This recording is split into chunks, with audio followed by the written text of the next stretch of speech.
both work in the AWA Pet Clinic. We have some very exciting news to share, but there's background story that we need to get through first. So not only have you worked for AWA we just hit 21 years.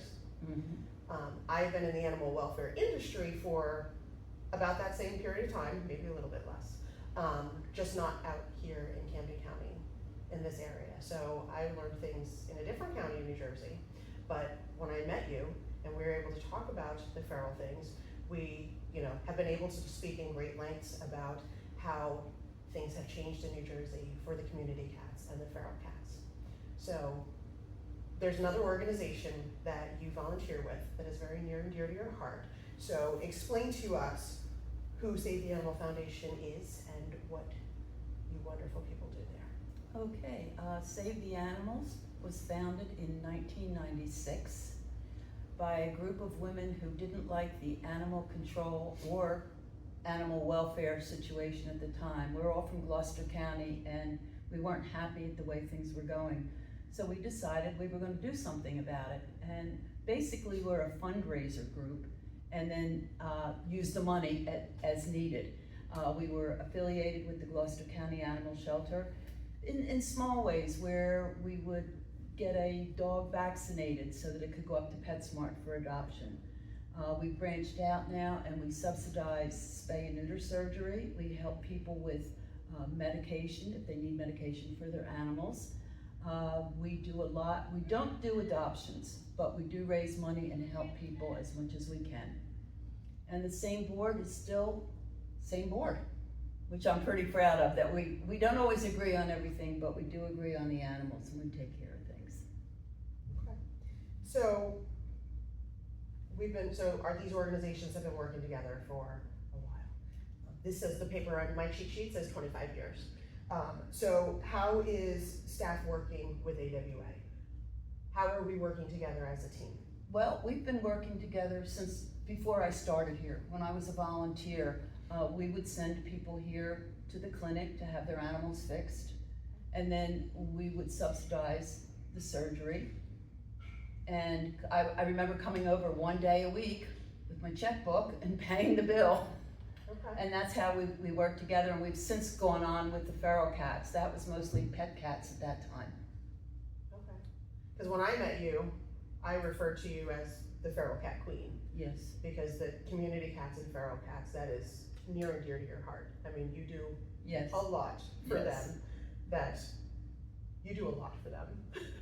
We appreciate what you do. I know the cats can't always tell us, but I see what you do. They appreciate and it. it's appreciated what you do.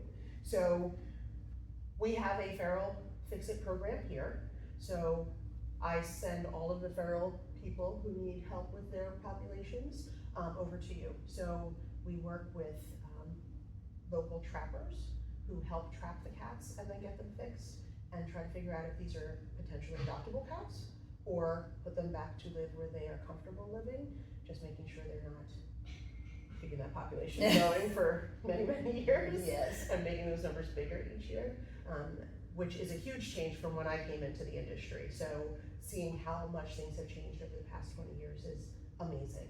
So the fact that we have so many people working together for these feral cats, community cats, it's amazing. It's amazing the steps we've come. So I'm proud of that. So we do this kind of two different ways. So we do have, through donations, we're able to subsidize our feral cat program so that we're able to vaccinate for rabies and distemper, as well as fix the cats for $20. And this is through our feral cat program. We do have other programs available if it's different, but for the feral cats, that's huge, because if somebody has 4 cats in their backyard that they're looking to have fixed, a regular surgical rate, that's gonna be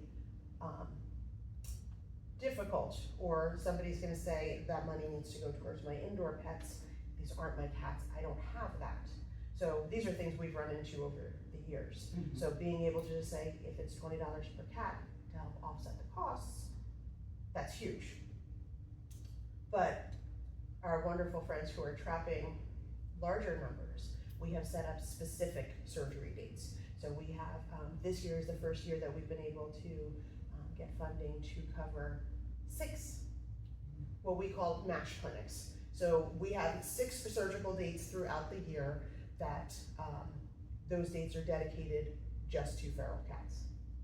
So there's no doggies in the building that day, there's no privately owned cats, so we can get a bigger number in because it's just an easier flow, because we're not changing up species and having to change all the crazy things they have to change in the surgical suite. So we're able to get bigger populations of feral cats helped on those dates. And that's kind of leading up to our good news, our big news. So we were looking historically, in 2022, we were able to fix just over 200 animals through our feral program.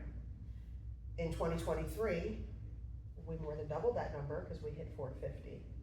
And then I believe you put a challenge out there to our executive director to say, hey, is there a chance there's a magic number we could reach this year? Wouldn't it be amazing if we could hit 1,000 feral cats? Yes. We did it! Yes. And that is the amazing news. We hit 1,000 feral cats. We fixed 1,000 of them who are able to continue living out their lives where they're comfortable, whether they were able, to find an indoor location if that's what they prefer, which some of our friends do not prefer that. And we're able to help them, keep them safer out there. It's very exciting. Very This is exciting. huge. Yes. This is huge. So I'm so glad I was able to be part of that with you because I know this was your dream. Mm-hmm. This is your passion, and I appreciate your drive and everything you do for them. And I think this is great that we fixed 1,000 feral cats in 2024. So we need to thank all of our donors out there who've been able to help this program.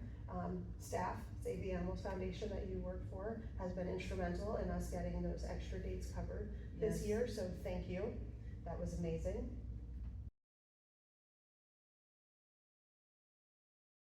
Out in the woods, in the pouring rain, revaccinating feral cats that were in traps.